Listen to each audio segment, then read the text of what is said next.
Assim como praticamente todas as mitologias que a gente vai encontrar pelo mundo, a mitologia japonesa tá cheia de todo tipo de deus. Mas aqui a gente vai ter um caso um tanto quanto curioso, de onde possivelmente a deusa mais importante de todo o panteão japonês tenha realmente surgido inspirado em uma pessoa real. E essa mulher, ela seria uma rainha que era tão reclusa ao ponto de conseguir rivalizar com os hikikomoris que existem no Japão atual. E vai ser essa história que a gente vai ver hoje.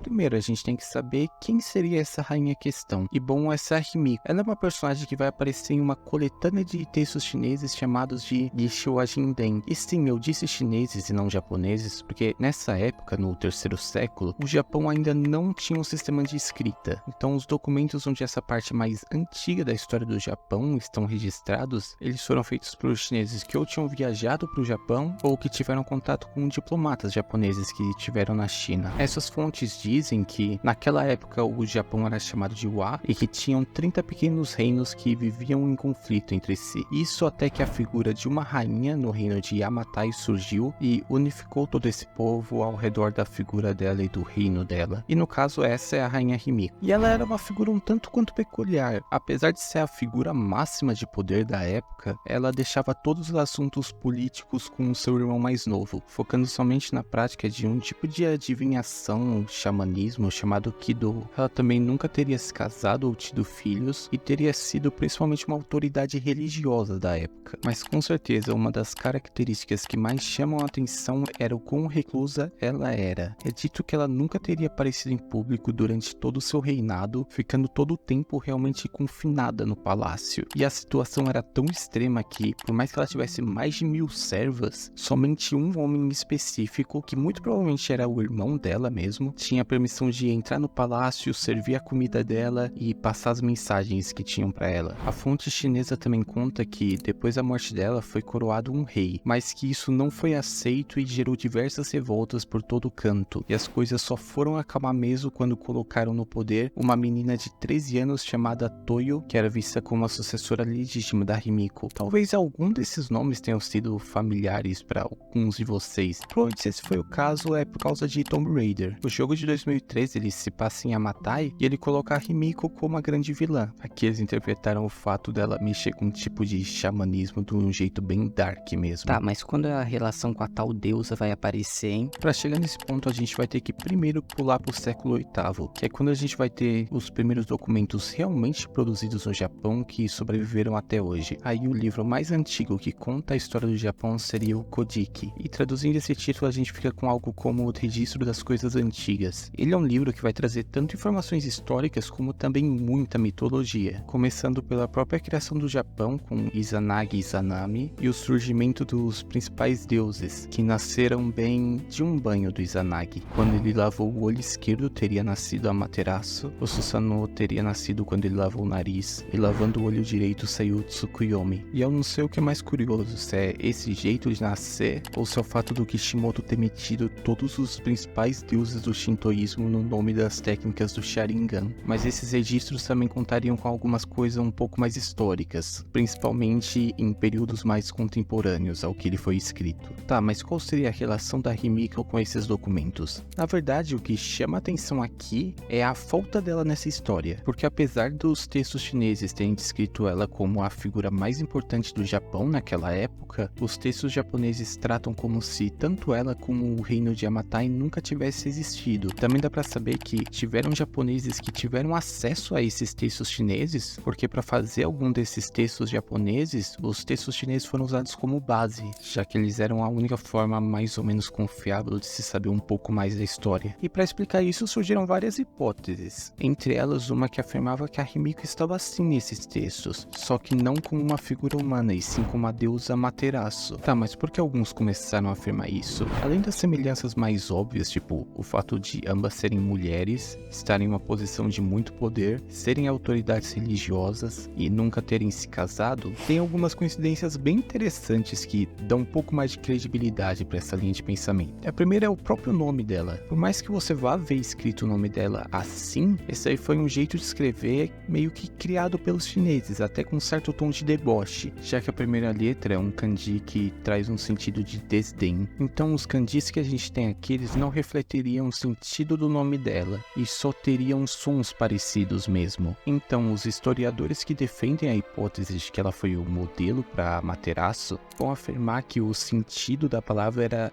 Hinomiko, que seria algo como sacerdotisa do sol. Essa palavra que eu traduzi como sacerdotisa, no caso Miko, hoje em dia indicam as moças que ficam nos templos shintoístas com aquela roupa branca e vermelha, que você vê bastante em anime provavelmente. Mas não necessariamente que essa seria exatamente a imagem dela, até porque tem uns 1800 anos de diferença, então se essa hipótese estivesse certa, é bem provável que ela fosse uma espécie de xamã que serve a uma entidade solar. Mas o que teria feito ela passar de ser uma xamã ou sacerdotisa que servia uma entidade solar para ser de fato uma deusa do sol dentro do imaginário das pessoas, teria sido o incrível poder das coincidências dessa vida. Segundo os registros chineses, a Himiko ela teria morrido entre 247 e 248. E usando a tecnologia de hoje, a gente consegue rastrear que nessa época aconteceram 2 eclipses solares totais no Japão. O primeiro no dia 24 de março de 247 e o segundo no dia 5 de setembro de 248. E por mais que hoje em dia eclipses solares totais sejam um evento muito aguardado, naquela época que eles não faziam ideia do que estava acontecendo, era um evento bastante aterrorizante, sendo atrelado até mesmo ao fim do mundo. Então, se você se colocar no lugar do japonês da época